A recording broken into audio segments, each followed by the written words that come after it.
City Atheists. I am your host, Dennis Horvitz, the David Letterman of the Hopelessly Damned.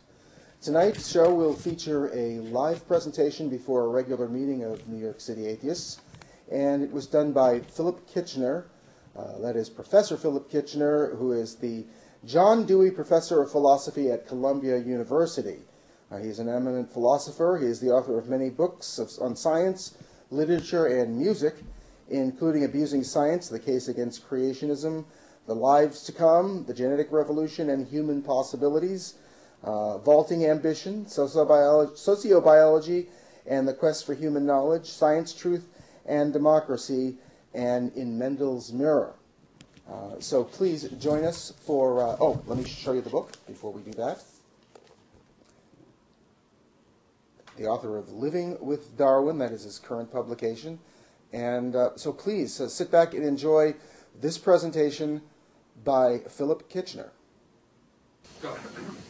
Okay, well, look, first of all, thank you very much for inviting me. It's a pleasure to be here, and I'm really looking forward to talking with you about these issues. So let me begin in 1882. That's 125 years ago. Darwin dies. His family wants to bury him in the local churchyard, where he's been a sort of reclusive character for years. Brilliant piece of strategy on his part to get himself out of the mill of London life and go down to the country where he can think things through. But then there's a huge public campaign, and that public campaign wants him buried in Westminster Abbey underneath Newton, the great figure of British science before Darwin. And that happens.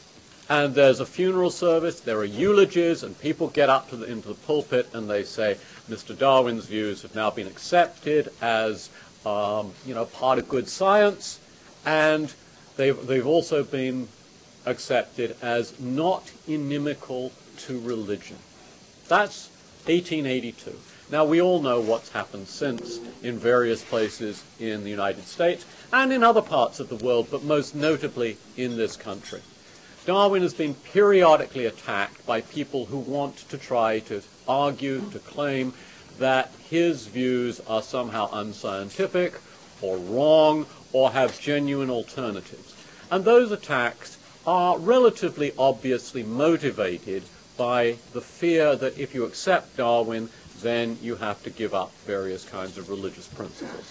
So that really raises two kinds of questions that I want to address very briefly today. First of all, how does it work? How, given what biologists all over the world think about the evolution and history of life on our planet, are people even able to make, the semblance of a case for saying that this view of the history of life has rivals, is wrong, something like that? And secondly, what really are the implications of Darwin's views for various sorts of religion? So I'll speak rather briefly about the first, and then I'll go on at greater length about the second, which I suspect is of more interest to you. Okay, so the current form of the challenge to Darwinism goes under the name of intelligent design or intelligent design theory. And that attacks one particular bit of Darwinism, at least officially. Officially, all that it attacks is a rather limited claim that people want to make about the history of life. So let me identify, to begin with, three central strands in the contemporary view, the Darwinian view of the history of life on Earth. The first one, which was established by people long before Darwin ever wrote, is that the Earth is quite old and that lots of different kinds of living things have lived on it over millions of years. Okay, now that claim, or something like that claim, was actually accepted in 1830. People knew by 1830 that the Genesis story of the history of life could not literally be true.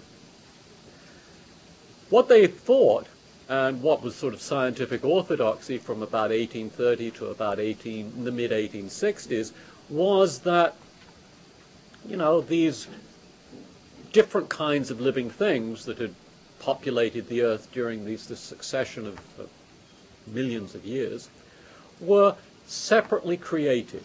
And that was Darwin's first target in The Origin of Species. What he attacks is the idea that all of these kinds of things that have lived on Earth have been independently created. He sees them all as part of one big tree of life. And Darwin won that battle very quickly. He published The Origin of Species in 1859, and by 1872, Huxley, Darwin's great ally, could write confidently that that battle was over. That isn't under attack, at least officially, today. It is often attacked by intelligent design theorists in private or when they're addressing the faithful. But in public, that's not the target. The target is the third part of Darwin's claims about the history of life, something much more controversial in his own time, the claim that the evolution has been powered largely by natural selection. In the late 19th century, when natural selection wasn't understood very well, that seemed quite dubious. And in fact, Darwinism hit a low point in the early 20th century, even though people continued to think that evolution was true, that is, that all things are related, all living things are related to one another.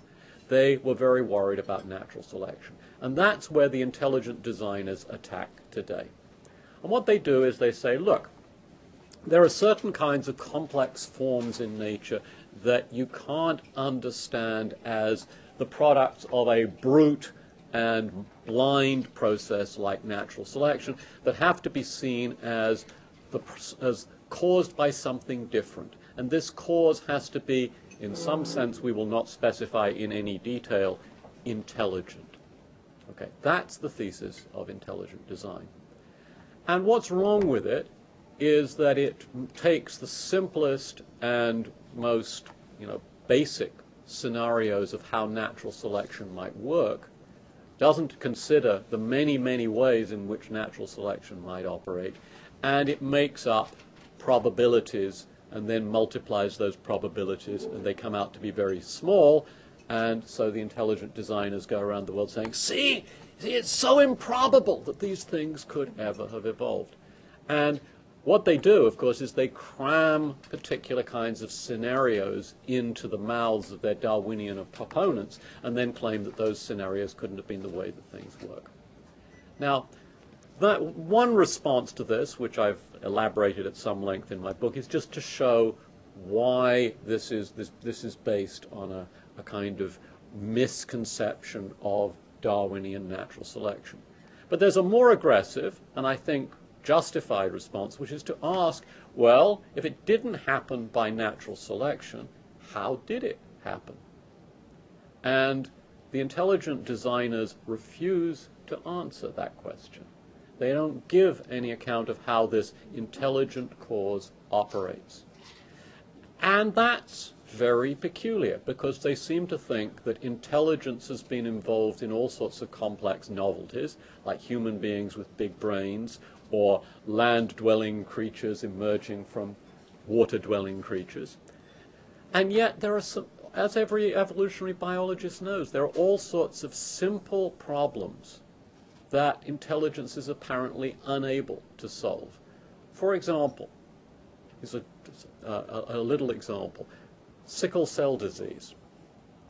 If you're lucky enough to take an evolutionary biology course in high school, you typically learn that sickle cell disease is maintained under natural selection, because if you have just one form of the gene for the sickle condition and one normal one, you don't get any terrible sort of anemia, and you do get resistance to malaria. This is a classic example of how natural selection can maintain a mixture of two different genes at the same locus, so-called heterozygote superiority.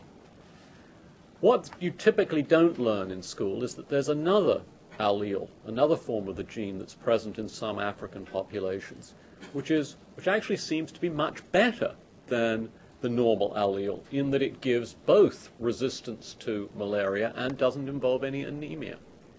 The trouble is that if it turns up in combination with one of the more usual ones, it's disadvantageous. And so it's typically only present in populations at low frequencies before it gets driven out. That's a relatively simple problem for intelligence to solve. it's also a problem that affects the species which the intelligent designers think is the point of the whole show, the whole history of life, namely our species. So while they're worrying about getting 20 different proteins involved in making a little bit, an organ in a bacterium that can, as it were, motor it along, they don't explain how intelligence can do that rather complicated thing, and yet is incapable of doing something rather important for our own species. Now, intelligent design is, in fact, a bit of a cheat, in that when the intelligent designers go away from the public forum and start talking to their own people, they're quite happy to invoke religious hypotheses and quite happy also sometimes to go back on other facets of Darwinism to deny, for example, that there is a single tree of life, which is not part of their official position. Okay, now this gets fueled from time to time. Attacks against Darwin get fueled because there are religious pressures. And what I see happening again and again in America in the last century or so is a ground-level swell of enthusiasm for dimly understood criticisms of Darwin that are purveyed, in effect, by snake oil salesmen. I want to distinguish the architects of these criticisms, the people who are the intelligent design movement's leaders, from the ordinary people who are taken in. I actually have a great deal of sympathy with those ordinary people. They think that something important, profoundly important, is at stake, that the lives of their children can literally be ruined if they're exposed to Darwinism in the high schools. And they are alienated from people who teach in elite East Coast or West Coast or middle of the country universities. They're alienated from science, and so what they get is a bill of goods that's sold to them by the purveyors of things like intelligent design. So while I'm quite prepared to say very, very harsh things about the leaders of this movement, who are, I think, intellectually disreputable, I am going to reserve some sympathy for the many millions of people in our country who are drawn to it. I would like it to be the case that they could actually obtain a clear presentation of why we have to learn to live with Darwin, the title of my book, Living with Darwin. But of course, they're very frightened about this because they see Darwin as antithetical to religion. Now, the people who put Darwin in Westminster Abbey didn't see things that way at all. They thought that, you could have God and Darwin too. So is that right? Well, I think the worried evangelical Christians in the United States have actually got a point, that they've seen something that the people who gave the eulogies at Darwin's funeral didn't see, that there is some opposition here. But figuring out how it works is very complicated, I think. So I'm going to talk about three or four kinds of religion. First of all, let's start off with extreme literalism. If you're an extreme literalist and you think that every word of the Bible, the Christian Bible or the Hebrew Bible, is literally true, well, you might make exceptions for certain bits of the Psalms, which are poetry. But if you think, for example, that Genesis is true, you're in real trouble. And you were in real trouble in 1830, long before Darwin wrote, because even in 1830 it was abundantly clear that that story couldn't be right. You couldn't have the history of life the way Genesis tells it and have what was discovered about the ordering of the fossils in the rocks. So that's a serious problem. But most religious people today, even most evangelical Christians, don't take their literalism quite that far. They want to be literalist about some parts of the Bible. They want to be literalist, for example, about events in the life of Jesus, and most particularly about things like the resurrection from the dead. But they can give up on Genesis. They can say, all right, that's something we can tolerate reading that as an allegory. But I want to suggest that there are actually three different styles of religion. that, and I'll tell you how Darwin bears rather differently on these three styles. One I'll call providential religion. If you're a providential religious believer, and I take it that none of you are, since you're presumably not religious believers, if you're a providential believer, you believe that there's a purpose and a plan to the whole thing. And it seems to me that Darwin really gives that an enormous amount of problems, because if Darwin's right, you've got this immense shaggy dog story that's the history of life on our planet that culminates in a species like us, which is supposed to be the point of the whole enterprise. You've got about, a few 100 million years in which sentient organisms feel pain and suffer. Lots of them. Nature isn't always red in tooth and claw, but it often is. And the competition under natural selection is often bloody and nasty and involves pain and suffering. So it looks as though, on the face of it, that's not compatible with the kind of providence that you tend to get out of the Christian scriptures and lots of other religious scriptures too. And it's worse than you might think, since all this suffering, this pain, this death, this waste, this carnage isn't actually incidental. It's constitutive of the script. Natural selection works that way.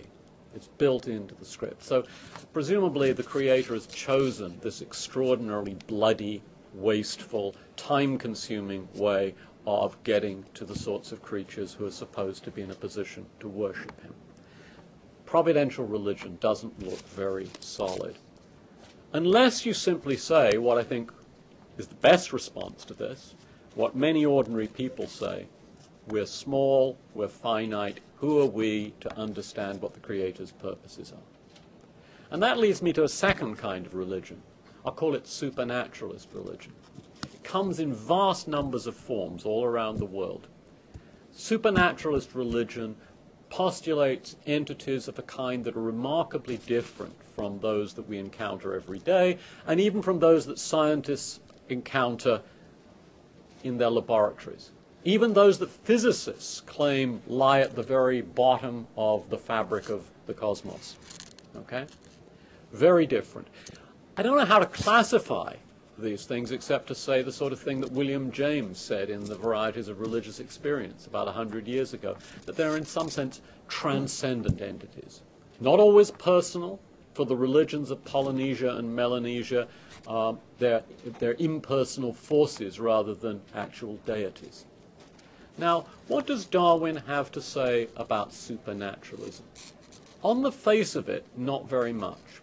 But it seems to me that Darwinism gives rise to a kind of attitude, to a kind of questioning that actually plays an important role in undermining the credibility of any of these supernaturalist religions.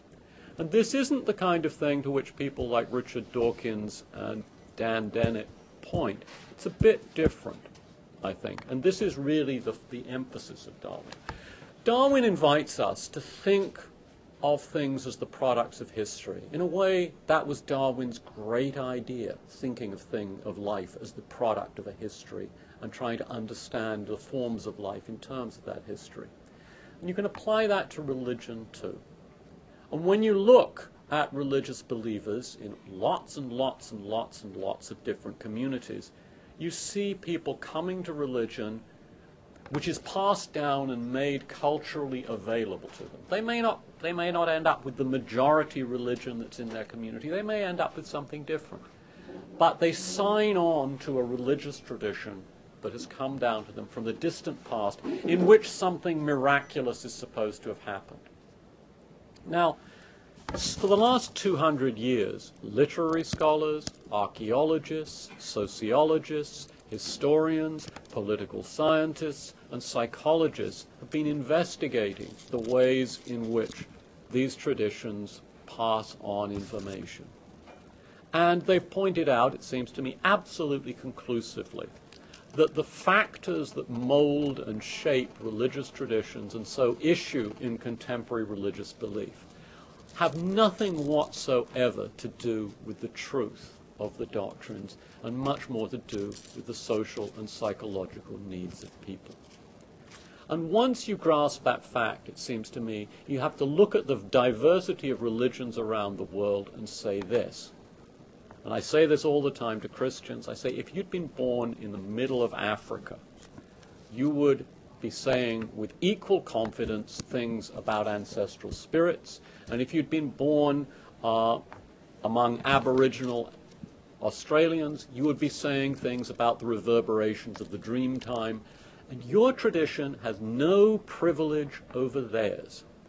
You cannot sit here and claim on any other basis than sheer dogmatism that you are right and they are wrong. Because we know, we've studied the kinds of processes that give rise to religious belief. We know they're not, in particular, truth conducive, that is, liable to produce true belief. And, of course, these processes produce vast numbers of different kinds of belief about the so-called transcendent. Okay, so it seems to me that the case against supernaturalism is actually overwhelming.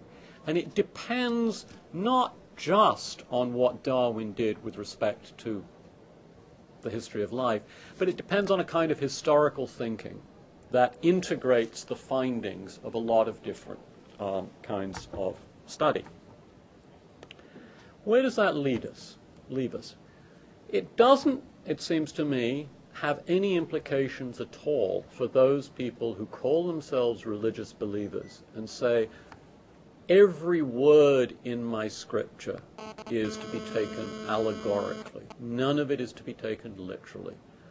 I'm a Christian in the sense that I regard the Christian stories as particularly deep, moving. Jesus was just a man, but I see my fellow man through the lens of the crucifixion. And that helps me empathize. It helps me enter into deeper relationships with my fellow human beings. I don't regard that as a particularly privileged story, but I have to say, if somebody is prepared to go as far as some people who call themselves Christians, some people who call themselves Jews, some people who call themselves Muslims are prepared to go in deliteralizing their texts, it seems to me that's untouchable. And I'm going to suggest to you that we should try to make common cause with such people. And this is, I suspect, where you're going to really disagree with me. Because even though I don't doubt for a moment that religion has in its history done awful things and continues to do awful things in dividing people, in preventing people from loving the people they do love, no question about that. We should also realize that religion has, in certain times and in certain places, played positive roles for the downtrodden. It's played positive roles, and perhaps it still does play positive roles in a country like ours, in which there are only vestiges of community left. I urge you, if you haven't already read it, to read Robert Putnam's terrific book, Bowling Alone, about the decline of community in the United States. It seems to me that humanists, and I'm going to use the term humanists, have to do more than they have done to reach out to those worried people in our country, for whom the end of religion means the end of community, for whom the end of religion means no serious chance of answering the question, why does my life matter? So when I hear Richard Dawkins speak, I understand where he's coming from. He gets up, he says, look, the scientific adventure is a great adventure. Throw away your prejudices and your superstitions, join in. I mean, that seems to me it will play very well to those who are already inclined to believe what Dawkins says, but it will not play with people who are worried about their own lives, their children's lives, their communities, and so forth. And I think the challenge for humanists is to find institutions, and perhaps this group is one of those sorts of institutions, that will replace the community that the Christians, Muslims, Jews, other forms of religion would otherwise lose, and also to address seriously the question of what matters in human life if you take away the idea that we are specially created, we have a purpose that's given to us by a divine being. I think those questions can be answered, but I think we need a much more inclusive, a much more sensitive, and a much more elaborated version of secular humanism than we have. Dawkins seems to me, the equivalent of saying, you're feeling down, your community is about to collapse, you're feeling your life doesn't matter, read 2 pages of The Origin and you'll feel better in the morning. No, it's not going to work that way. We're not going to win the cause for secularism by shouting at people. The way to do it is, I think, to recognize that, we don't know everything about our cosmos. We know, I think, that all the religions that have ever been devised by human beings are almost certainly false. So I'm an atheist on that. But we don't know whether there's something that answers to the conception of the transcendent. We don't know whether we have even the remotest categories for that. So I think we should be agnostic about that. And I think, above all, we should be humane, and we should be seeking to respond to the needs that have generated religion in the first place, rather than simply snatching it away. At the end of the book, I quote Marx's line that religion is the opium of the people. When most people read that, they think of people in opium dens using drugs recreationally. But Marx didn't mean it in that sense at all. He thought of it as medicinal, right? And you don't just take the medicine away and not provide any substitute. So that's what I think we should be working on. Thank you.